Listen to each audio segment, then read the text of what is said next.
할렐루야. 좌우에 계신 분들에게 우리 인사할 때 하나님이 당신을 지극히 사랑하십니다 인사해 주시기 바랍니다. 하나님이 영원히 지극히 사랑하신다. 아멘. 아멘. 할렐루야. 하나님 저와 여러분을 지극히 사랑하고 계심을 믿습니다. 아멘.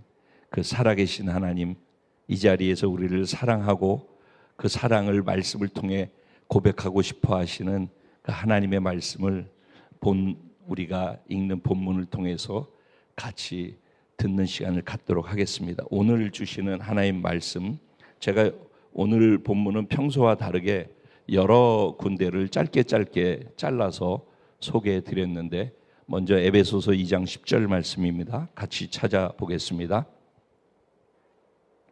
에베소서 2장 10절 다 같이 읽어볼까요? 시작.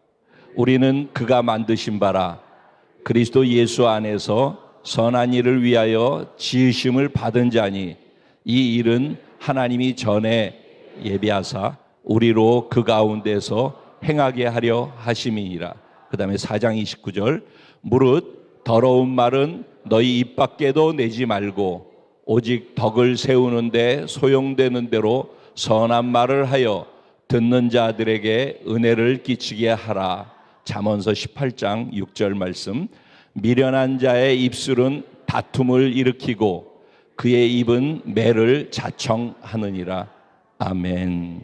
오늘 이 본문 말씀을 가지고 건강한 정체성을 말로 증명하는 복된 자가 저와 여러분입니다.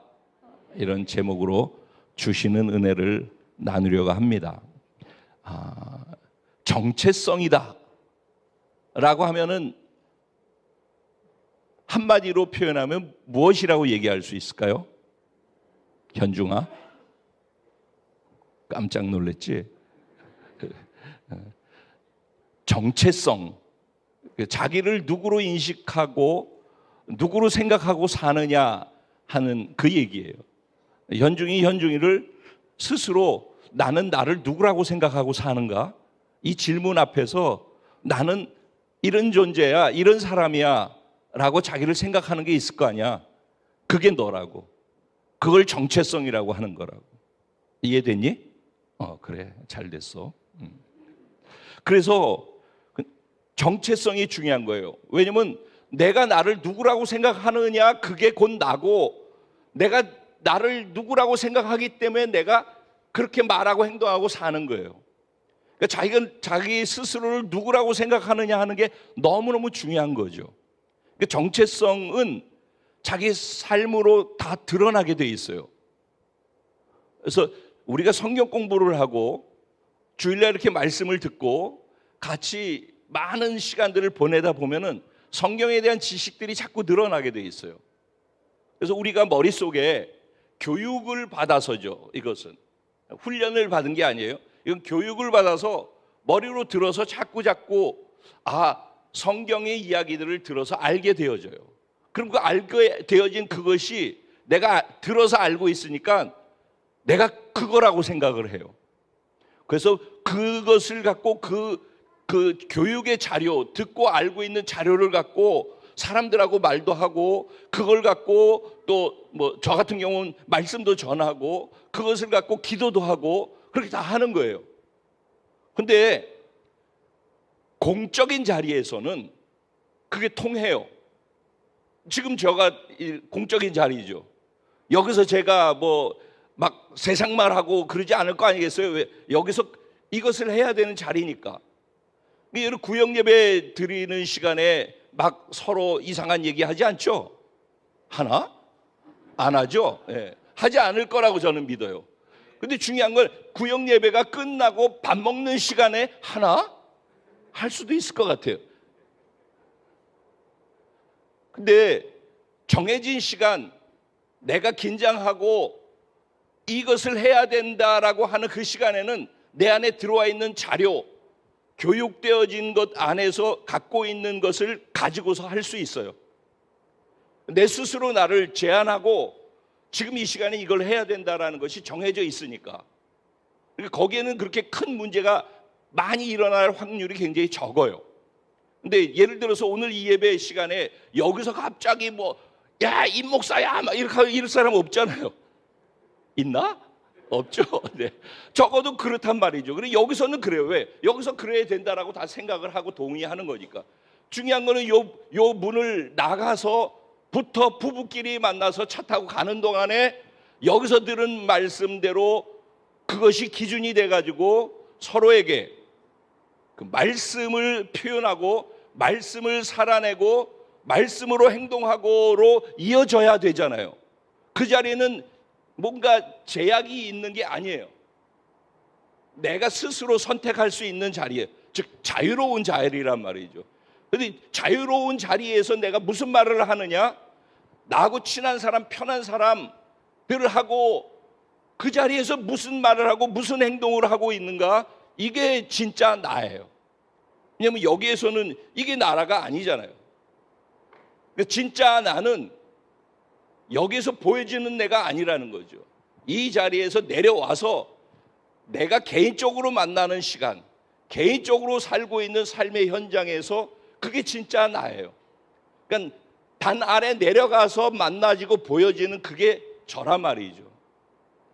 집안에 가서 자녀들과 만나서 보내지는 그 시간 속에서 표현되어지는 표현 방식이 저이고,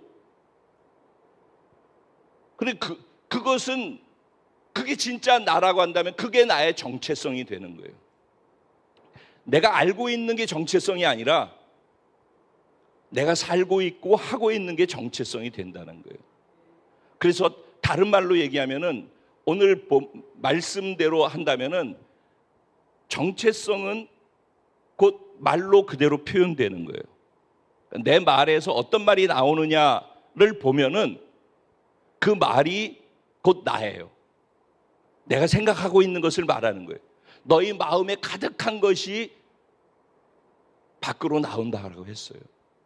그러니까 제한된 시간에 하는 말들 말고 나머지 자유로운 시간에 내 입에서 막 튀어나오는 말들, 내가 무장만 해제되면 그때 나오는 말들, 그때 하는 행동들, 그게 나라는 거예요. 그러면 그 나는 누구냐는 거예요. 그때 나오는 나는 누구냐는 거예요. 그게 내가 나로 생각하는 나라는 거예요. 예전에 제가 그 고등학교 때까지만 하더라도 친구들하고 만나면 웃으면서 친구들끼리 욕으로 하지 않으면 대화가 안 돼. 그게 친한 표현이야. 욕에서 욕으로 하고 욕에서 욕으로 하고 그랬어요. 그리고 저는 제가 늘 얘기하잖아요. 노는 걸 너무 좋아해서 맨날 놀러 다니고 술 마시고 다니고 그렇게 시간을 보냈어요. 왜? 제가 저 스스로를 그런 존재라고 생각했어요. 쓸모없는 존재. 노는 것만 잘했지 할 수 있는 것이 아무것도 없는 존재. 어렸을 때는 안 그랬어요. 저도 꿈이 있었고 그 꿈이 뭐냐고 물어보면 저는 이런 사람이 될래요라고 얘기했었어요. 어느 세월이 가면서 제 꿈도 사라지고 그것은 그냥 허상에 불과했어요. 그래서 세월이 가더라고요. 그리고서 어느 날 보니까 제가 술 취해가지고선 밖에 나와서 보니까 바깥에 지금 명동이죠, 명동. 명동에 새벽에 뒹구는 쓰레기 각 식당에서 가게에서 바깥에다 다 쓰레기 치워가라고 바깥에 내놓는데 술 취한 사람들이 그걸 또 발로 차가지고 막 엉망진창으로 굴러다니고 있고 막 한쪽에서 토하고 그 모습이 저더라고요. 아, 저렇게 굴러다니는 쓰레기가 나구나. 어느 날 그런 저를 봤어요. 그래서 제가 쓰레기로 생각하고 살았어요. 아무것도 할 수 없는 존재. 미래가 없죠. 할 수 있는 게 없으니까. 왜? 제가 저를 그렇게 생각하니까. 근데 오늘 이러고 하고 있어요. 자기를 누구로 생각하느냐의 변화가 일어나지 않으면은 지식이 나를 바꾸는 게 아니에요. 교육이 저를 바꾸지 못해요. 근데 그 교육받은 그것을 내가 믿음으로 믿기 시작할 때 믿음으로 말미암아 변화가 시작되는 거예요. 그러니까 머리로 듣는 것도 필요해요. 일단 지식이 정리되는 과정도 필요해요. 지식이 제대로 정리가 돼서 100개의 지식이 필요하다고 하면 100개의 지식 가운데에서 적어도 전체 지식이 이해될 수 있을 정도의 지식의 개수가 차야 돼요. 그 과정에 추구와 노력이 있어야 돼요. 그런데 그 지식이 있고 나면은 그게 전부가 아니에요. 그건 지식일 뿐이에요. 그건 교육의 수준이에요. 그 다음에는 그것을 깨달아서 알게 되어지는, 이해하고 깨닫는 시간이 또 있어요. 가지고 있는 지식들이 깨달아지는 때가 와요. 그리고 세 번째 가장 깊은 단계가 뭐냐면, 내가 깨달아진 것을 삶으로 실천하고 살아냄을 통해서 아하, 이게 이거였구나 라고 경험되어지면서 알아가는 알매 영역. 성경은 안다라는 단어를 이렇게 아는 걸 얘기해요. 야다. 경험을 통해서 아는 것, 그 알매 영역이 커져가기를 하나님은 바라고 계신 거예요. 우리가 하나님을 경험을 통해서 알아가는 것이 커지면 커질수록 그 경험으로 알아가는 알미 믿음으로 자리 잡게 되어져요.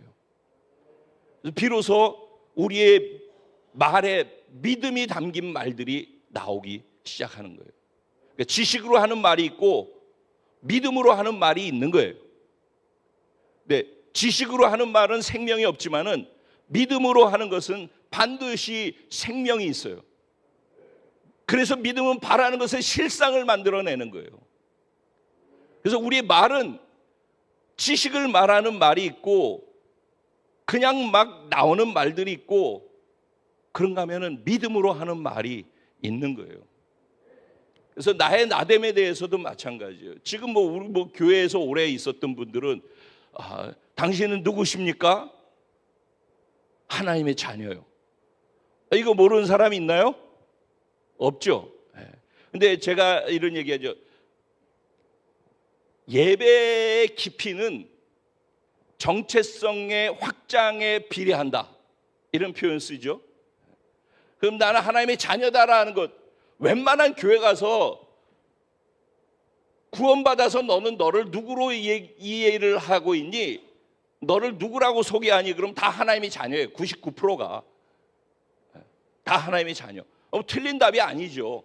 그런데 하나님의 자녀이면서 우리는 하나님의 백성이고 그분을 왕으로 섬기는 하나님의 백성이라는 것에 대한 인식이 있어야 되는 거예요. 그러니까 나는 하나님의 자녀이지만 역시 하나님의 백성인 거예요. 그런가만 하나님은 우리를 큰 군대로 부르셨다라고 말씀하셨어요. 그러니까 우리의 정체성이 그 다음에는 군대인 거예요. 그리스도의 큰 용사인 거예요. 그러니까 자기 자신을 자녀로만 평생 죽을 때까지 자녀로만 생각하는 사람은 자녀의 언어를 써요. 자녀가 할 수 있는 말을 해요. 엄마, 배고파. 이 자녀들이 주로 하는 거예요. 백성이 되면은, 국민이 되면은 그만큼 자랐다는 얘기잖아요. 그 국민으로서 할 수 있는 말들이 달라져요. 근데 군대에 가면은 군인들이 쓰는 용어가 또 달라져요. 군인들, 군대 갔다 오신 분들 많이 계시잖아요. 군대 가면 사회하고 완전히 다르죠. 격리되어지죠. 그곳에 군대 사회가 따로 있어요. 군대의 용어가 따로 있고 군대의 행동이 다 따로 있어요. 그 따로 훈련을 해야 되는 거예요. 자기가 군인이라고 생각을 안 해. 나는 하나님의 자녀로만 생각을 하지 군인으로 생각을 안 해. 그럼 훈련 받을 이유가 없겠죠. 훈련을 받는 사람은 자기가 군인이라는 생각을 해야지 훈련도 받는 거예요. 난 자녀로 있고 싶어. 엄마 하면은 뭐 필요해 그러면 주면은 그거 좋잖아. 그것만 하면 되지 뭘 백성이 돼가지고 또 무슨 의무를 다 해야 되고 뭐 국방의 의무 뭐 그다음에 뭐 납세의 의무 이런 의무를 갖다 굳이 다 하는 게 피곤하잖아. 그러니까 자녀로가 있는 게 제일 편하고 좋다라고 생각을 하는 거예요. 그러니까 그 대신 잘하지 않아요. 성숙이 안 된단 말이에요.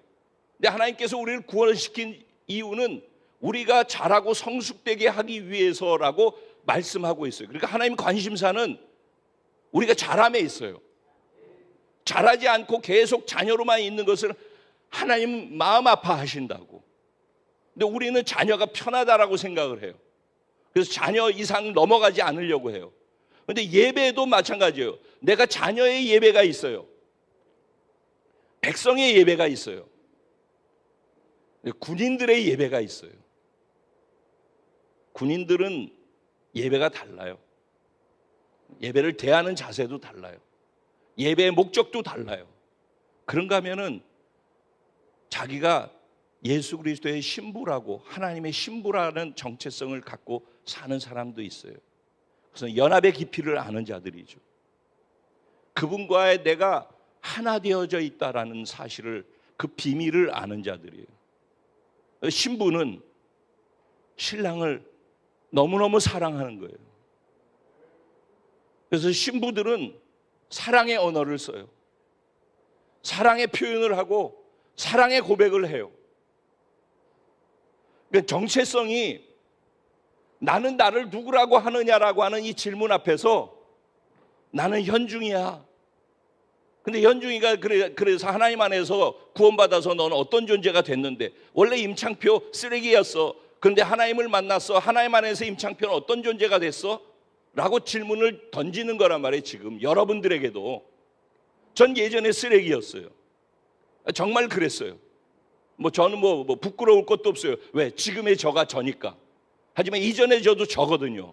하지만 부끄러워하지 않고 말할 수 있어요. 왜? 지금의 제가 다른 저니까.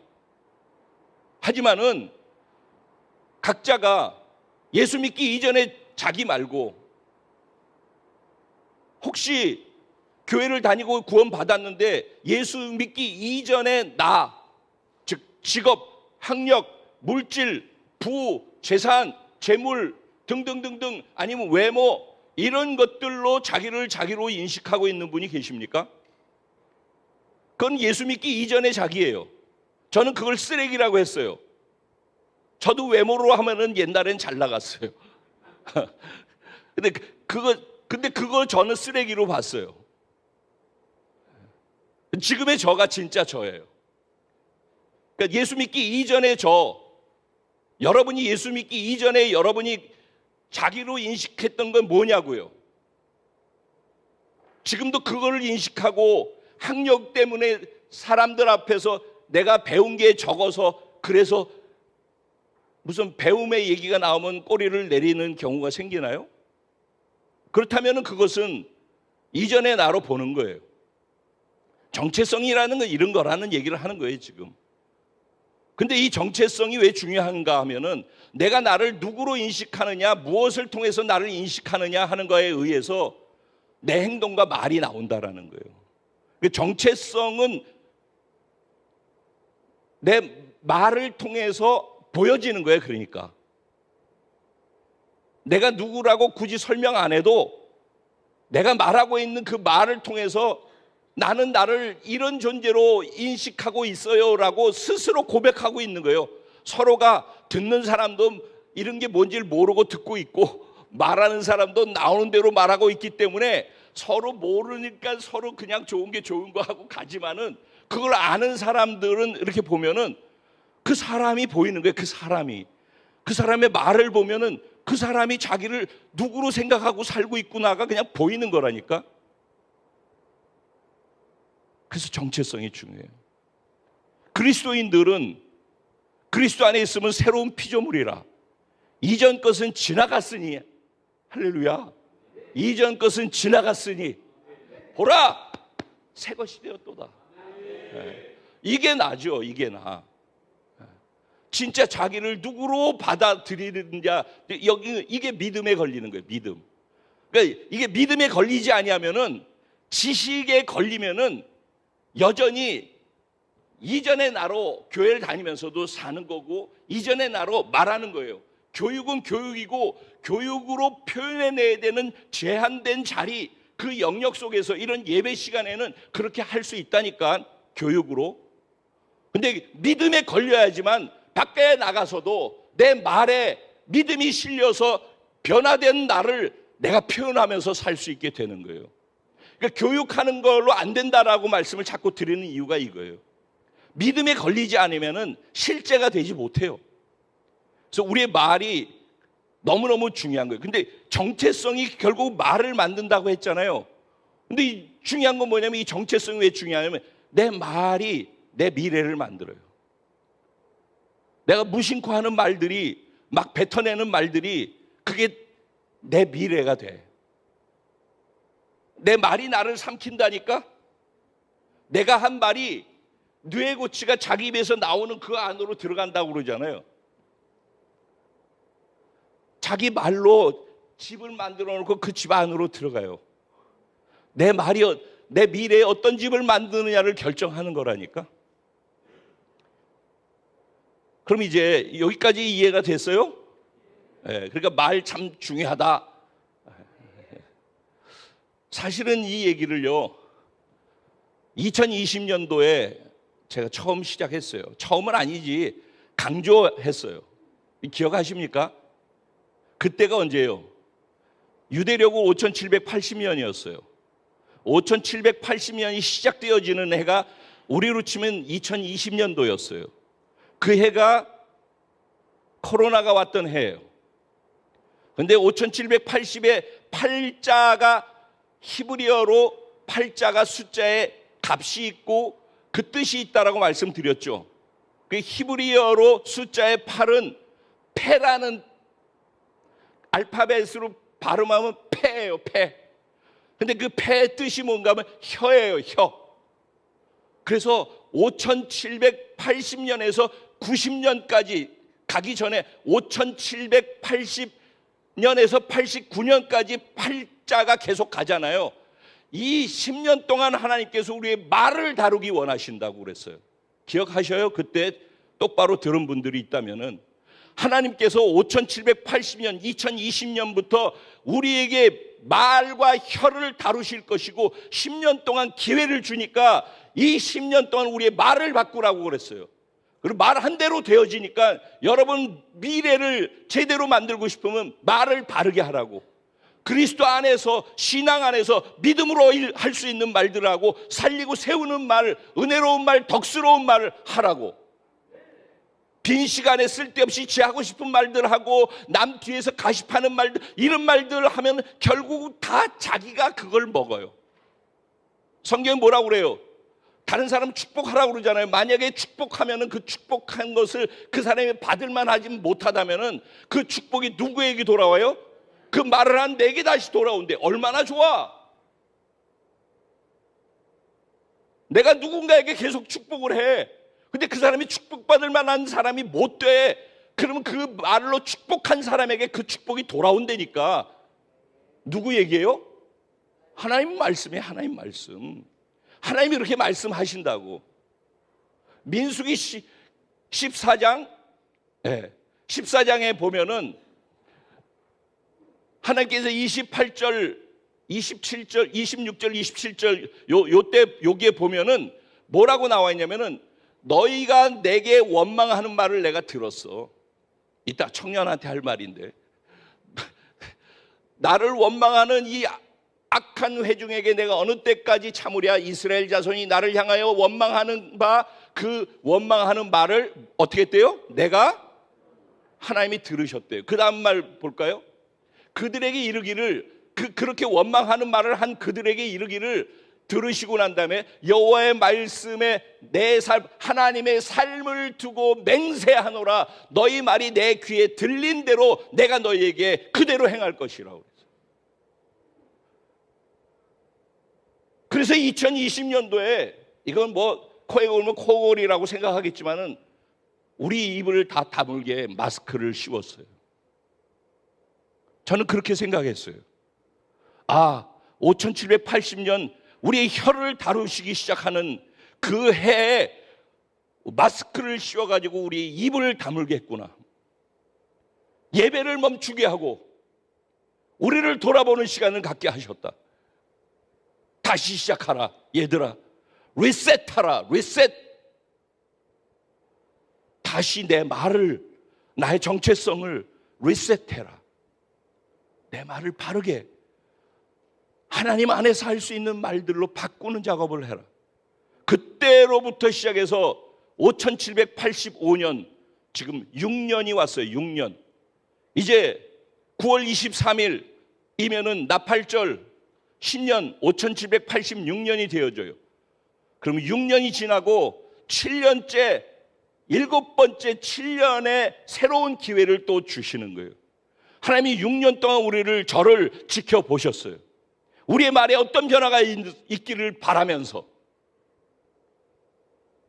하나님이 원하시는 말, 하나님이 대신 말해주기 원하는 그 말이 우리 입에서 나오기를, 믿음의 말, 생명의 말, 덕이 되고 다른 사람들의 은혜를 줄 수 있는 말, 영혼을 살릴 수 있는 말, 영혼을 세워줄 수 있는 말, 격려하고 위로하고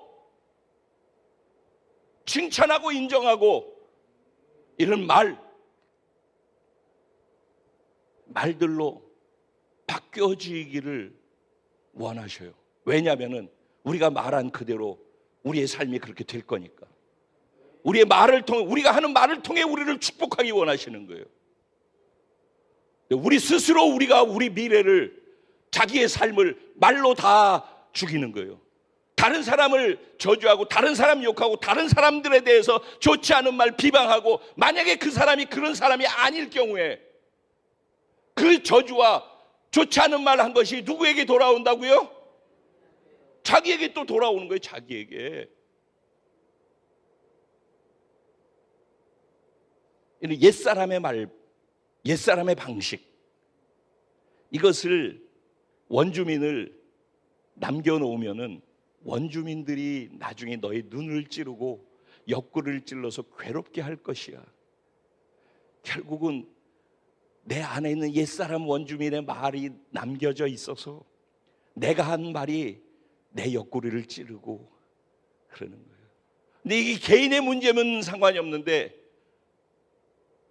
공동체, 가정 안에서, 구역 안에서, 교회 안에서 내가 혼자서 하는 말로 끝나면 되는데 그 말이 나 혼자 끝나는 말로 되지 않는다고요. 왜?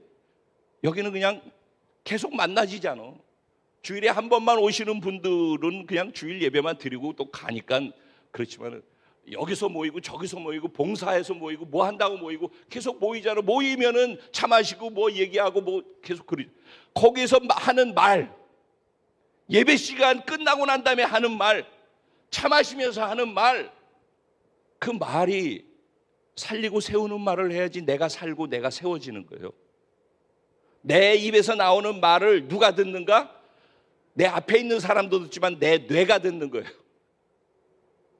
내 말을 내가 먹는 거예요. 그러니까. 그런데도 내가 말하는 말을 조심스럽게 못한다. 누가 그랬어요? 이제 말하는 게 두려워졌다고. 그게 정상인 거죠. 제가 그러잖아요. 금요일 날도 그랬잖아요. 진짜 자기를 똑바로 보고 직면해서 아는 사람, 존재적으로 내가 죄의 악한 존재라는 사실을 아는 사람, 예수님이 십자가에 죽지 않고선 나를 구원할 수 없을 정도로 악한 존재가 나라는 걸 아는 사람, 구원받아 새로운 피조물이 되어서 완전한 보배롭고 존귀한 자가 되었다라는 것도 봐야 되지만은, 그것과 함께 여전히 내가 하나님 앞에서 죄인일 수밖에 없는 나도 두 개를 동시에 봐야지 늘 감사하고 늘 겸손하고, 행여 내가 넋 놓는 순간에 옛사람의 내가 또 드러나서 그리스도의 모습을 망칠까 봐, 그래서 한 걸음씩 조심스럽게 걸어가는 거예요. 행동 하나도, 말 한마디도, 사람들을 만났을 때도 그냥 편하게, 왜 긴장되니까 피곤하니까 그렇게 안 하려고 하죠. 근데 그게 살 길이라고. 긴장 놓는 순간 내 하고 싶은 말들 나온다고, 내 눈에 보이는 대로 한다고. 근데 그게 뭐예요? 내가 보는 대로 말하는 것이 내 생각이고, 내가 보는 대로 판단하고 걷는 것이 내 길이에요. 근데 하나님께서 내 길과 네 길은 다르고 네 생각과 내 생각은 다르다니까. 나는 하늘에 있고 너희는 땅에 있어서, 하늘이 비와 눈을 내리면은 땅은 그것을 그냥 받아서 머금으면서 소출을 내고 싹을 내고 종자를 내고 열매를 내는 거야. 그게 땅이고, 하늘은 비를 어떻게 만드는지 그래서 위에서 내려주는 거야. 어떻게 땅이 하늘을 알겠어? 근데 자기 눈에 보여지는 걸 갖고 그 보여지는 것이 다라고 생각하고 그걸 말하고 행동하고 판단과 말의 행동의 기준으로 삼는다 하면은 죽음의 길로 가는 거라니까. 하나님 그래서 그렇게 가지 말라는 거예요. 그래서 말 바꾸라는 거예요. 근데 이 말이 안 바뀐다고. 왜? 지식으로 알고 있는 것이 믿음에 걸리지 않으니까 정체성에 걸리지 않는단 말이에요. 성경에 뭐라고 그래요? 아까 얘기했잖아요. 쓰레기같이 살았던 희망도 없고 꿈도 없고 할 수 있는 것도 없고 그렇다고 힘이 세가지고 뭐 몸으로 할 수 있는 걸 잘하느냐 그것도 못하고 진짜 할 수 있는 게 아무것도 없더라고. 그랬던 삼수 사수 오수 앞으로 뭘 해야 되지? 이랬던 근데 그 저를 십자가에서 못 박아 죽였대요. 그 그리스도 안에 새로운 피조물이 되게 했대요. 보라 새 것이 됐대요. 저 그걸 믿은 거예요. 그리고 그 선언이 저에게 너무너무 감사한 거예요. 그러니까 자기가 처절하게 고통스럽고 죄덩어리라는 거를 직면해서 진짜 그거를 받아들이는 사람만 그런 너가 이런 존재로 바뀌었어라고 하는 것이 너무너무 큰 감사거리가 되는 거예요. 그러니까 자기가 철저하게 무너진 존재라는 것을 보지 못하면은 그러고서 가볍게 교회를 다니게 되면은 이 구원의 감격과 기쁨이 어떤 건지에 대해서 잘 모른다고 그 맛을. 근데 이걸 알면은 너무너무 감사하죠. 이거를 알면은 그때부터 하나님이 그 사람을 쓰기 시작하더라고. 어느 부서에서 어떤 위치에서 어떤 역할을 하고 있고 뭘 하고 있는가는 중요하지 않아요. 그 사람을 쓰시더라고. 복음의 비밀을 깨달아서 알게 된 사람, 하나님의 생명을 맛보아 아는 사람, 그래서 그 생명에 걸려서 말이 나오고 그 생명에 걸려서 행동이 나오고 적어도 하나님의 길이 무엇이고 하나님의 생각이 무엇인지 하나님의 심장이 어느 쪽에서 뛰는지 그 심장의 울림을 같이 느끼고 같이 움직일 수 있는 사람, 복음을 경험으로 알아가는 사람. 이 말은 자기를 매 순간 죽여야 된다는 걸 아는 사람이에요. 그렇기 때문에 매 순간 나는 죽이고 그리스도 예수의 말씀은 어떻게 해서든지 내가 순종을 통해서 부활시켜서 내가 하고 싶은 것, 내가 말하고 싶은 것 죽음으로 넘기고 그분이 하고 싶은 것, 그분이 말하고 싶은 것 내 입에서 나오게 만드는 그 과정이 복음의 삶의 방식이라고 얘기를 하는 거예요. 이거는 그냥 되는 게 아니에요. 나로 하는 것이 얼마나 처절한 고통이고 그것이 얼마나 저주이고 그것이 얼마나 많은 사람과 자기 스스로를 무너뜨리는지를 아는 사람, 나로 하는 것이 얼마나 절망적인지를 아는 사람만 비로소 복음이라고 하는 것이 무엇인지를 그 위대한 복음의 비밀을 경험하기 시작하는 거예요. 이건 말로 되는 영역이 아니라고. 자기를 죽음으로 넘길 줄 아는 사람이 그리스도의 부활을 경험할 수 있는 가능성의 영역으로 넘어가는 거예요.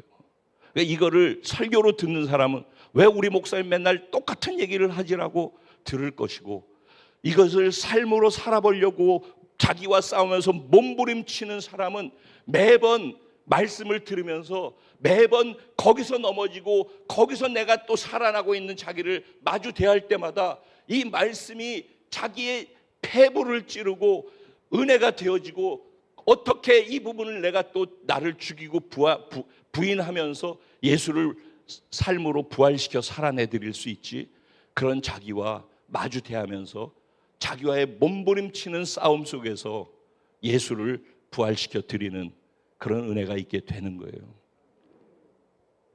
우리의 말이 그러니까 그리스도 안에서 예수님이 보는 눈으로 우리가 보게 되어지고, 그러면 예수님이 보는 눈으로 우리가 말하게 되어져요. 예수님은 불가능한 것이 있어요, 없어요? 예수님은 하는 것 속에, 우리한테 얘기한 것 속에 선하지 않은 것이 있어요, 없어요? 그러니까 이게 동의돼야 된다고. 이게 아까 그래서 처음에 그 얘기부터 시작한 거예요. 무슨 일이 있어도 당신은 내게 선하신 분. 제 인생에 뭐 소름 끼치는 시간들이 너무 많이 있었어요. 전 평생에 제 삶에 그런 일이 있을 거라고는 상상도 못하고 살았어. 정말 상상도 못하는 일. 그리고 생각도 할 수 없는 게, 적어도 내가 그렇게 밉상으로 살지는 않았다라고 생각을 했기 때문에 이런 말 같지도 않은 일이 나에게 일어난다는 건 상상도 할 수가 없어. 그런데 내 생각과 다르더라고요. 찾아오더라고. 한 사람이 자기를 어렵게 하고 불편하게 하고 그렇게 사랑하고 그렇게 진심으로 했는데 나를 가슴에 대못을 받고, 다른 말로 하면 배신하고 나를 떠나고 나한테 그럴 수 있어? 이렇게 생각할 수 있잖아요, 그죠? 그것 갖고도 평생에 그것 때문에 아파하면서 상처가 되어 사는 사람 천지예요. 근데 한꺼번에 몇백 명이 그렇게 사랑하고 존경한다고 했던 그런 사람들이 한순간에 등을 돌리고, 그것도 저를 쳐 죽일 놈이 되어지게끔 하고 떠나간다라고 했을 때, 제가 늘 사람들 눈을 보고 얘기하고 눈을 보고 찬양하고 그러잖아요. 사람 눈을 못 보겠더라고. 사람은 그렇게 서로가 서로를 실망시키는 거예요. 그래서 사람을 기대하면은 성경에 얘기하는 말을 할 수가 없어요. 우리가 왜 그 성경이 얘기하는 말이 안 나오냐면은, 내가 이렇게 했으니까 저쪽에서도 이렇게 해주길 바라고 그게 정상이라고 우리는 생각을 해요. 근데 여러분 살면서 정상대로 되는 거 봤어요? 왜 안 되는지 알아요? 나만 죄인인 게 아니라 다 죄인이라서 그래요. 죄인이기 때문에 교회가 필요하고 예수가 필요하잖아요. 교회는 날개 쪽지 달려가지고 천사들이 있는 곳이 아니에요. 다 죄인들이 있는 곳이에요, 죄인들이. 제가 저버로 쓰레기 죄인이라고 그랬죠? 아유, 목사님 너무 심하게 자신을 얘기하네. 아니, 그렇게 생각하는 당신도 그래. 그래서 우리 안에 답이 없다니까. 내가 이렇게 했으니까 저렇게 해줄 거라고 생각하고 기대하기 때문에 실망을 하거든. 실망하고 나면 실망의 말이 나오지 좋은 말이 안 나온다고. 그러니까 우리들이 아무리 좋은 말 성경에서 하라고 얘기를 하더라도 미래가 내가 말한 부정의 말대로 나한테 저주가 돌아올지라도 나도 모르게 그 말이 나가게 돼 있어요. 그게 나라고. 그렇기 때문에 이런 자기 자신들을 모른다고. 인간이 이런 존재라는 걸 모른다고. 이걸 인정을 안 한다고. 그렇기 때문에 우리의 말을 조심해야 되고, 말이 미래가 된다라는 얘기를 수도 없이 들어도 우리의 말을 바꿀 생각이 없는 거예요. 아니, 바뀌어지지가 않는 거예요. 나 때문에. 근데 사실은 상대방의 연약함과 상대방의 죄성 때문에 그런 거거든요. 그러니까 여기에서는요, 답이 없어. 그래서 스스로 의로운 삶을 통해서 구원을 이룰 사람 해봐 라고 율법을 주셨던 거예요. 근데 그 율법으로 구원받을 사람 한 사람도 없잖아요. 그래서 예수님이 율법으로 인간이 답이 없기 때문에 예수님이 오셔서 율법의 완성이 돼서 십자가에서 죽으심을 통해서 율법의 대가를 사망으로 지불해 주신 거예요. 그래서 우리를 구원한 거예요. 그러니까 우리는 뭐 저 사람 왜 저래, 이게 원래 그런 거야, 저 사람이 그런 거는 원래 그런 거야 로 이해를 하는 게 맞다라는 거예요. 근데 이제 문제는, 그렇다면은 원래 그런 게 나고 저 사람이기 때문에 죽여버렸다라는 걸 믿는다면은, 구원이 여기서부터 시작된다면은, 그걸 믿는다면은 저 사람이 어떻게 하는 것 때문에 내가 이렇게 힘들거나 내가 말하는 게 달라지는 것이 아니라 저 사람이 이렇게 하는 게 때문에 예수님이 죽으셨고, 내가 넘어짐 때문에 예수님이 죽으셨고, 그래서 우리를 죽이고 이전 것을 지나갔으니 새 것이 됐다라고 하면서 새로운 존재로서의 삶을 살라고 우리에게 새로운 존재는 이런 모습으로 사는 거야. 새로운 존재는 이런 말을 하는 거야. 새로운 존재는 이런 행동을 하는 거야. 새로운 존재는 내가 새로운 존재를 바꿔준 목적이 있단다, 얘들아. 오늘 말씀에 에베소서 2장 10절에 너희는 그가 만드신 바라. 뭐라고요? 여기서 그가 만들었다는 말에 만들었다는 말은 포에마예요. 헬라어로. 포에마라는 거는, 포엠이라고 하면 여러분 영어로 시라는 뜻이에요. 시. 그러니까 우리를 만들 때 하나님께서 시를 만드는 것처럼 우리를 만들어진 우리의 작품을 미리 보고 계시다고. 여러분, 예를 들어서 미켈란젤로가 데비드상을, 다윗상을 만들 때 대리석 큰 덩어리를 하나를 놓고서 쪼기 시작하겠죠. 근데 그 머릿속에는 데비드상이 어떻게 만들어질 것인지가 다 여기 속에 있는 거예요. 그 사람들 눈에는 대리석으로 보이지만은 미켈란젤로에게는 데비드상이 어떻게 만들어질 것을 보고서 쫀다고. 그러면서 하나님께서는 우리를 만드시기로 작정하실 때 시를 짓는 마음으로 우리를 묵상하고 음미하면서 우리에게 하나님의 형상과 모양으로 만드셨다고. 그래서 우리는 쓰레기라고 표현하지만은 바뀌어진 나, 예수 안에 변화된 나는 존귀하고 보배롭고 거룩하고 의롭고 사랑받고 인정받고 칭찬받는 하나님의 최고의 걸작품이라고. 그래서 그가 만드신 바라라고 하는 그 만드신 바라는 단어의 뜻은 작품이다라는 뜻이에요. 상품은 아무리 좋은 것도 상품은 그냥 상품이에요. 작품은 값을 매길 수가 없는 거예요. 그러니까 작품의 값은 희소가치에 따라서 결정되고 작가가 누구냐에 따라서 결정되는 거예요. 우리를 만드신 분이 누구냐는 거예요. 우리는 그래서 우리의 부모가 금수저 물고 태어나냐 이걸로서 우리를 생각을 하는데, 우리 부모 말고 우리를, 그 부모를, 그리고 저를, 우리를 만드신 분, 우리를 작품으로 만드신 분이 누구냐는 거예요. 하나님이거든요. 하나님이 어떤 분이냐고 도대체. 말씀 한마디로 천지 만물을 창조하시는, 그리고 우리가 보는 이 아름다운 자연들을 만드신 그분이 모든 자연 중에 가장 아름답고 가장 최고의 걸작품으로 하나님의 형상과 모양으로 하나님이 심혈을 기울여서 시 쓰듯이 만드는 것이 저와 여러분이라고.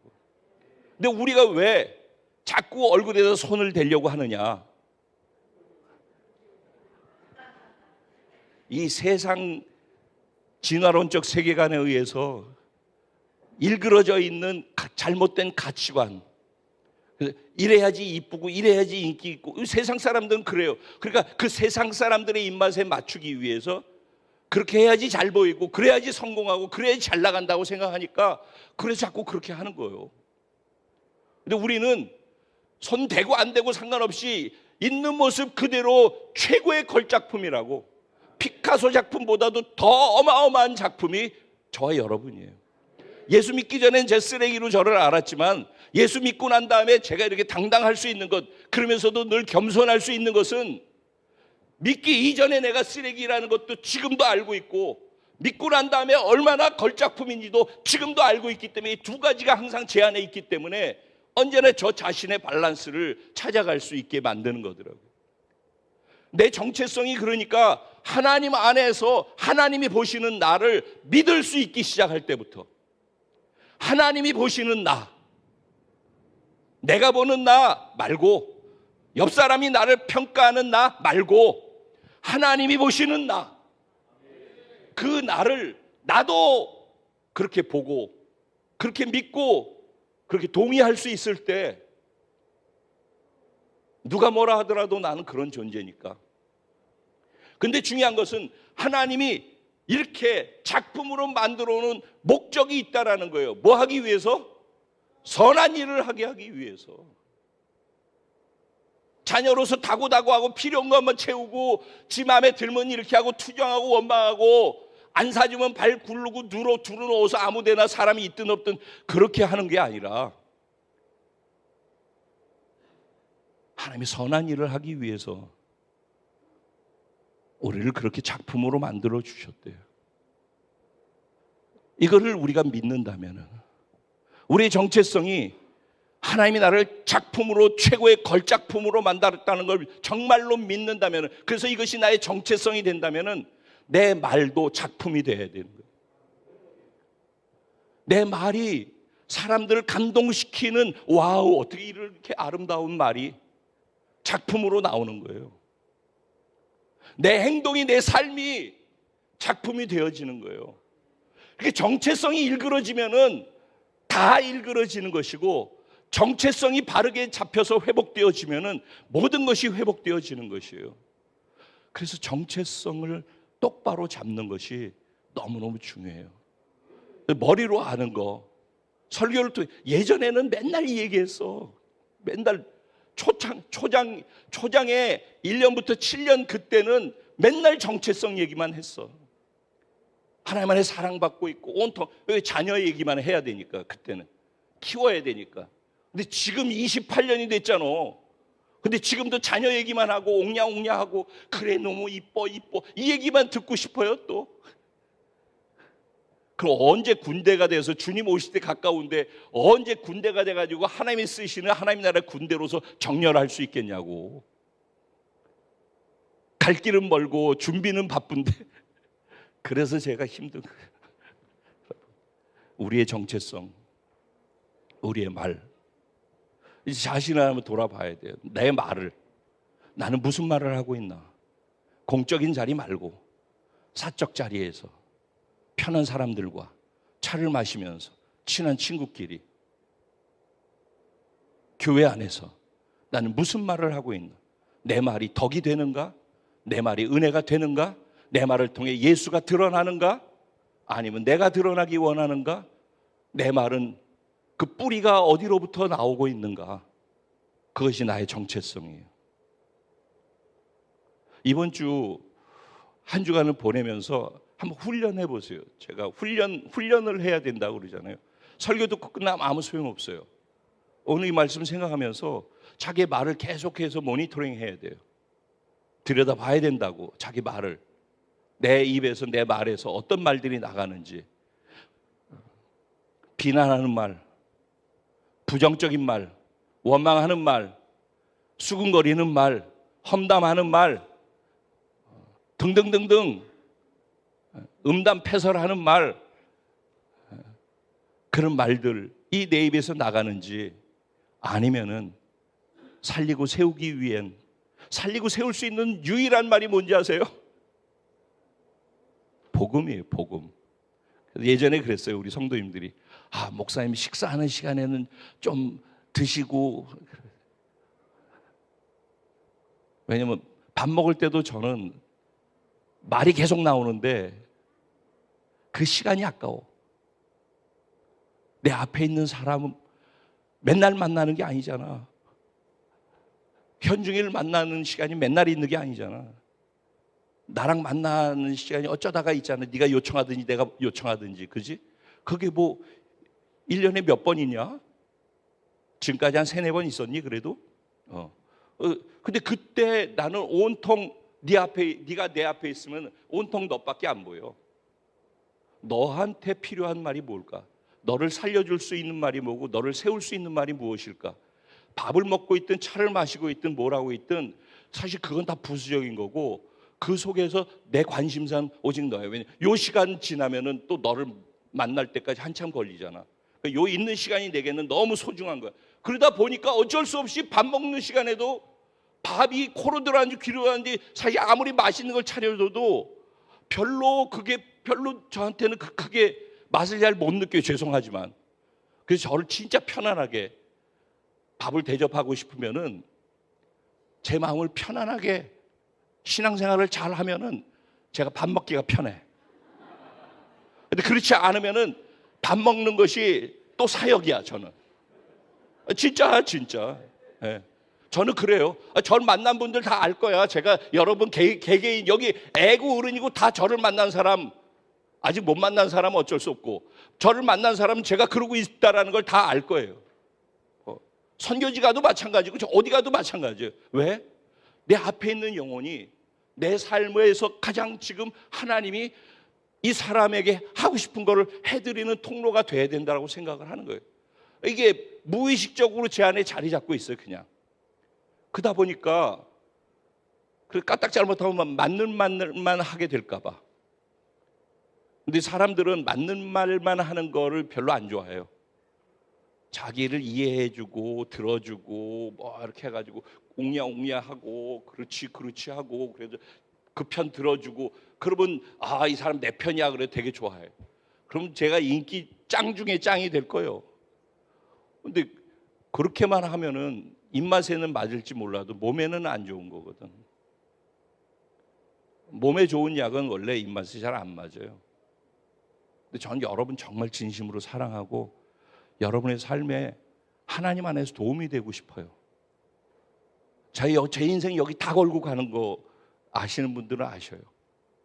근데 쓸데없이 시간 보내고 쓸데없이 그렇게 해서 사람들하고 그래서 좀 나아지면 어쩌라고. 그렇게 저에게 가치 있지 않아요. 그래서 썩 중요하지 않아요. 바라기는 이렇게 될 수 있었던 이유가 딱 하나밖에 없어요. 제가 그리스도를 생명으로 만났기 때문이에요. 지식이 아니라.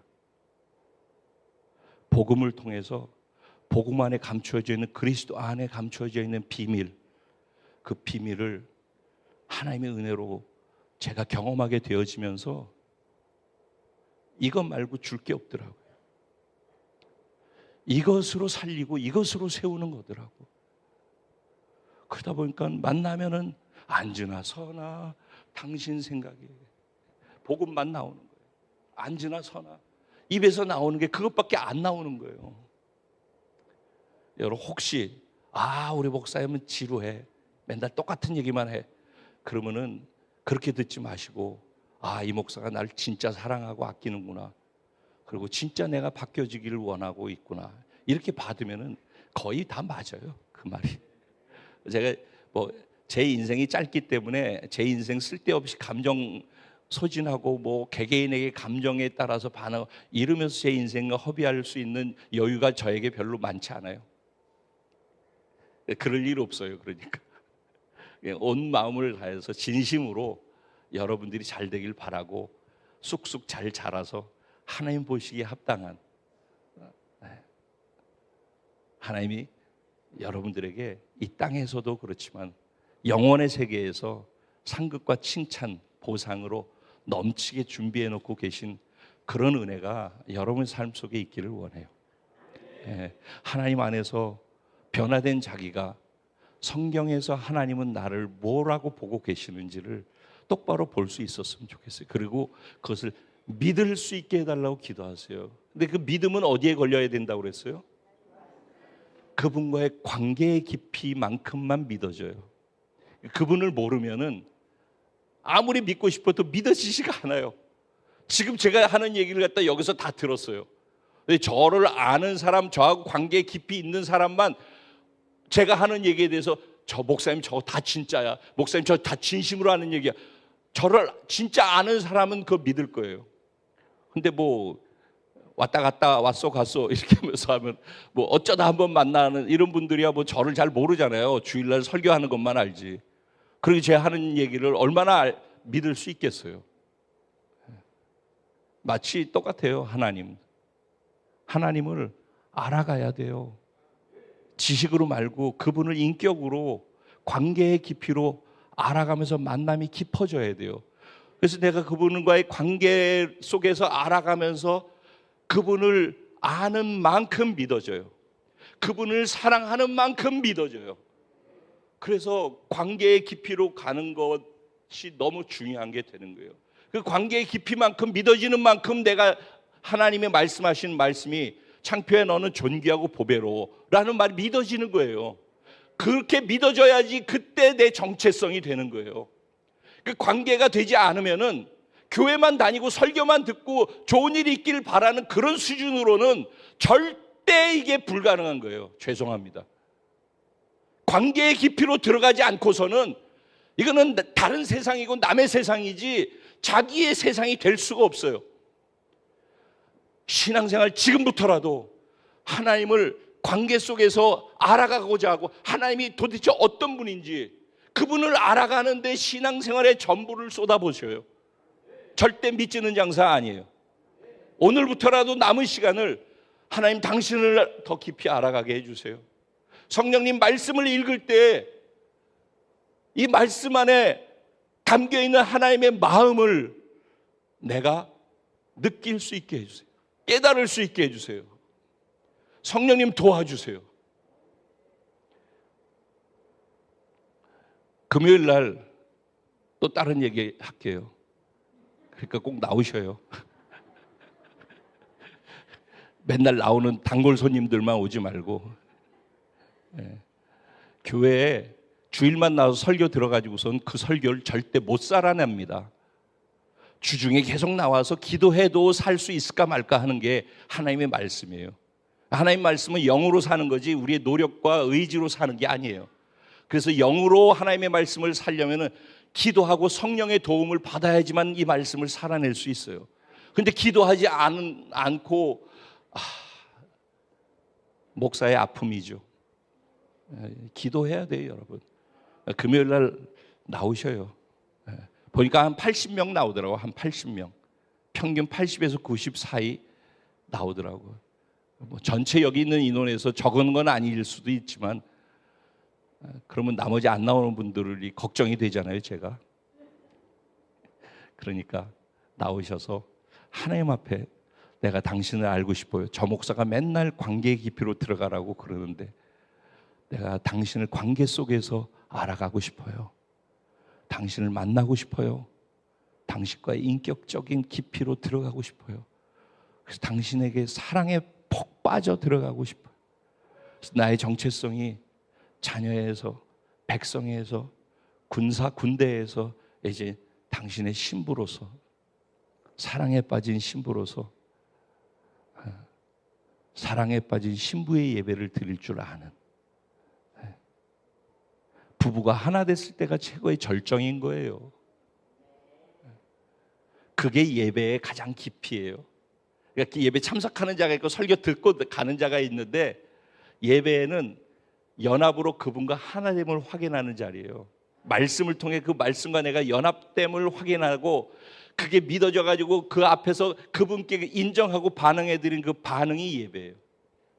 그러니까 예배도 깊이가 다 다르다고. 그러니까 여기 뭐 다 똑같이 듣고 똑같이 앉아 있고 똑같이 예배 드려도 다 다른 거예요. 그러니까 바라기는 관계의 깊이만큼이라는 얘기고 정말 진심으로 여러분들이 하나님을 관계 속에서 만나지고 지경이 넓어지고 그분을 믿는 믿음이 커지고 그 믿음에 여러분의 정체성이 걸려서 여러분의 말의 변화가 일어나고 여러분의 행동의 변화가 일어나고 여러분 미래의 변화가 일어나는 여러분 주변의 사람들에게 변화를 만들어내는 그런 은혜가 저와 여러분에게 인생 속에 넘쳐나게 되기를 주님의 이름으로 축원드립니다. 오늘 이 말씀 생각하면서 같이 주님의 이름을 한번 부르고 잠시 하나님 주신 이 말씀을 되새김질하는 그런 시간 함께 갖도록 하겠습니다. 기도드리겠습니다. 주여